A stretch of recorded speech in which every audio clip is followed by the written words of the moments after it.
यह किसके लिए है? वे जो अपने गुस्से को काबू करना चाहते हैं,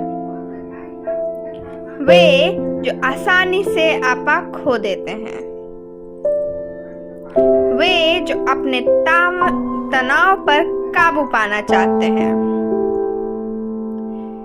आज के इस युग में हम खुद को समय नहीं दे पा रहे हैं। हम पैसों और कामयाबी के बीच इसलिए भाग रहे हैं क्योंकि उनसे हमें बहुत सारी सुविधाएं मिल सकती है, लेकिन हम उनके पीछे भागने में यह भूल गए हैं कि हमारी जिंदगी का असली मकसद खुशी पाना है। यह तनाव और गुस्से की वजह है। गुस्सा करने से सिर्फ आपकी ही नहीं, आपके परिवार और आपके आसपास के लोगों का भी नुकसान होता है। जो लोग हर वक्त गुस्सा करते रहते हैं, उनके पास कोई नहीं रहना चाहता, इसलिए इसे काबू करना बहुत जरूरी है। यह किताब हमें बताती है कि किस तरह से हम अपने गुस्से पर काबू पा सकते हैं। इसके अलावा इस किताब से हम यह भी जानेंगे कि तनाव का हमारे सेहत पर क्या असर होता है और किस तरह से हम इससे छुटकारा पा सकते हैं। इसे पढ़कर आप सीखेंगे कि गुस्सा किस तरह आपकी सेहत के लिए नुकसानदायक है, किस तरह आप अपने गुस्से और तनाव को काबू कर सकते हैं, कौन कौन सी आदतें आपको एक बेहतर जिंदगी दे सकती है। गुस्सा आपके लिए फायदेमंद या नुकसानदायक दोनों हो सकता है। यह बात हर किसी को पता है कि गुस्सा करना अच्छी बात नहीं है। अगर कोई अपने गुस्से को काबू करना ना जानता हो तो वह या तो खुद को या अपने आसपास के लोगों को नुकसान पहुंचा सकता है।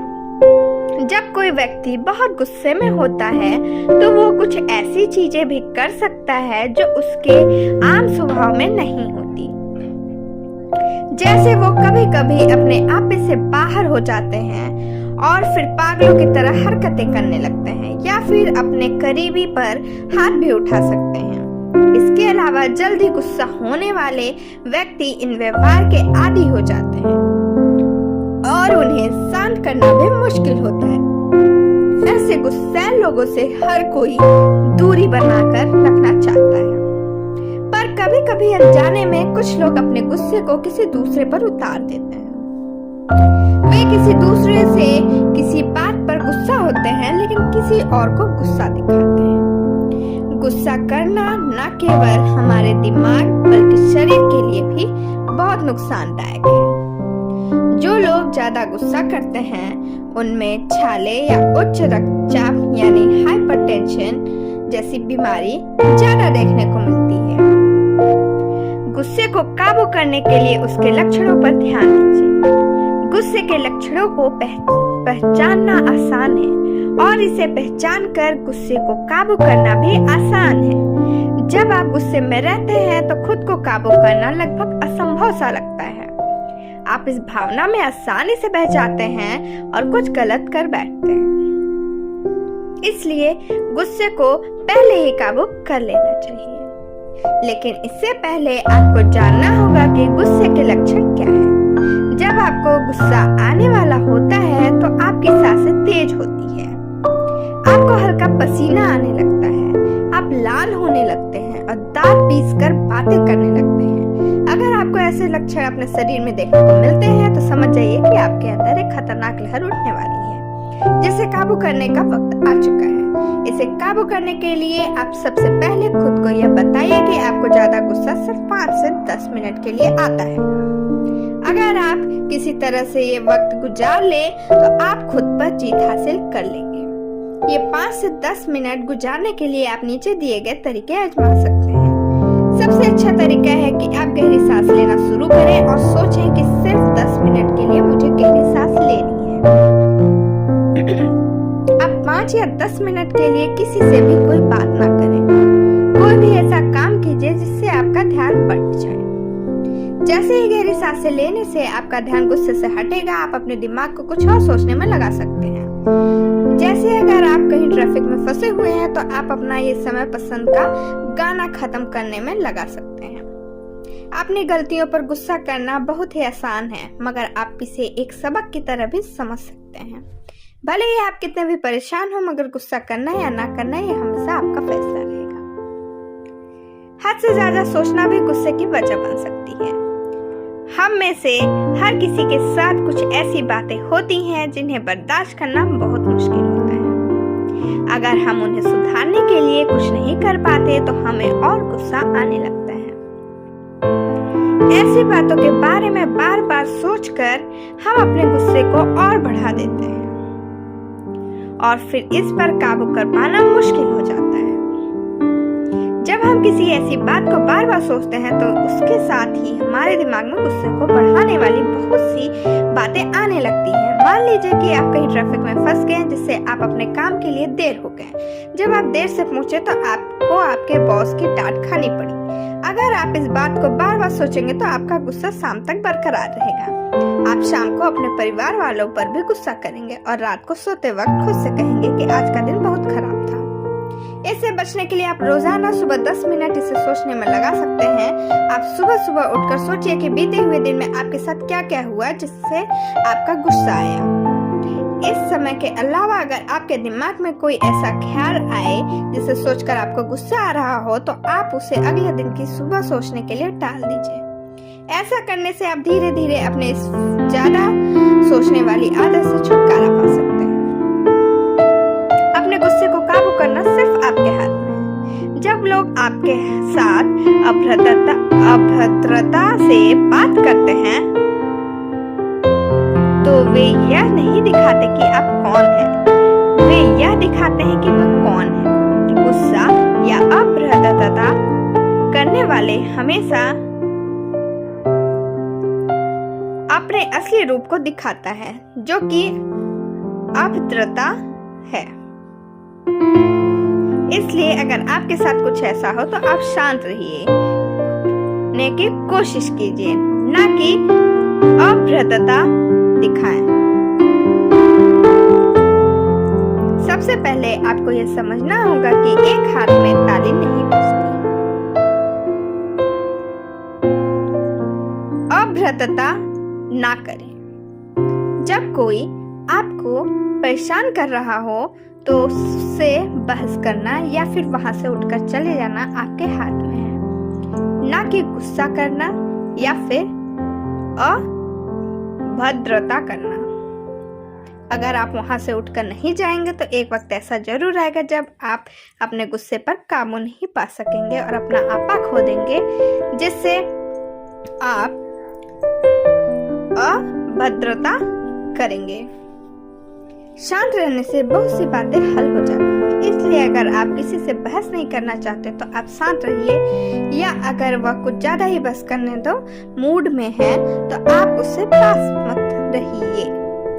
इन सब बातों के अलावा पुरानी बातों को याद करके भी हम अपने गुस्से को बढ़ाने का काम करते हैं, जिससे वे अभद्रता में आ जाता है।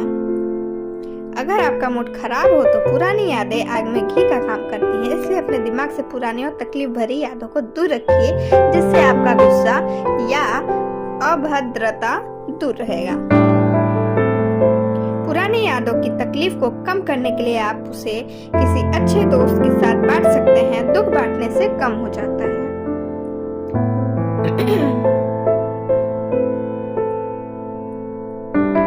दुख बांटने या फिर आप हर वक्त कुछ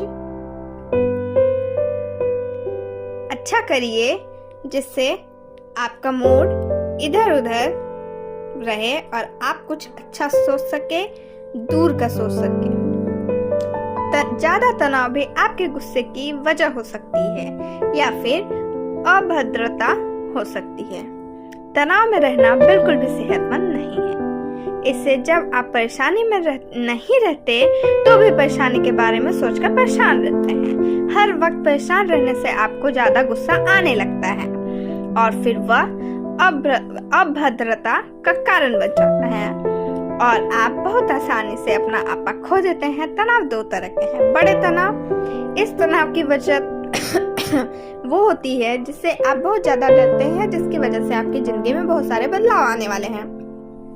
उदाहरण के लिए नौकरी खोने के डर से पैदा हुआ तनाव, छोटे तनाव। इस तनाव की वजह छोटी होती है, लेकिन आपकी सेहत पर इसका असर बड़े तनाव जितना ही होता है। ये वो हर दिन के काम हैं जो आप करना नहीं चाहते, लेकिन फिर भी आपको करना पड़ता है, जिससे आपको गुस्सा या अभद्रता आता है। दोनों तरह के तनाव का हमारी सेहत पर एक सा असर होता है, इसलिए जरूरी है कि आप दोनों से निपटने के बारे में सोचें। तनाव में रहने से बहुत सारी बीमारियां होती हैं। इससे आपका ब्लड प्रेशर बढ़ सकता है, आप डिप्रेशन में जा सकते हैं और आप लंबे समय तक रहने वाली बीमारियों के शिकार बन सकते हैं। बड़े तनाव से निपटने के लिए आपको खुद को यह समझाना होगा कि इनसे आपको सिर्फ इसलिए डर लग रहा है क्योंकि इनसे आपकी जिंदगी में बहुत से बदलाव आने वाले हैं। आपको खुद को समझना होगा कि एक नौकरी खो देने से आपकी जिंदगी खत्म नहीं होती है। आप आसानी से दूसरी नौकरी ढूंढ सकते हैं। तनाव से निपटने के लिए आप खुद उसके लिए अलग अलग हल ढूंढ सकते हैं। अगर आपको किसी काम को लेकर तनाव है तो आप उस काम को करने के तरीके के बारे में सोचिए और फिर उस काम को पूरा करके अपने आप को तनाव से दूर करिए।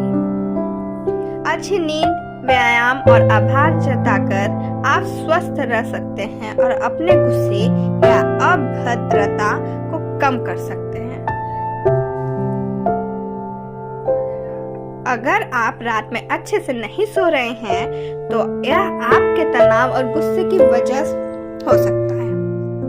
कम सोने की वजह से आप आसानी से अपना आपा खो देते हैं। इसकी वजह से आप तनाव में रहते हैं, जिससे आप अपना रोज का काम भी अच्छे से नहीं कर पाते। रात भर अच्छे से सोने से आप अपने तनाव को कम कर सकते हैं और इस दुनिया के सुनहरे हिस्से की ओर अपना ध्यान खींच सकते हैं। अच्छी नींद के लिए आप दिए गए काम कर सकते हैं।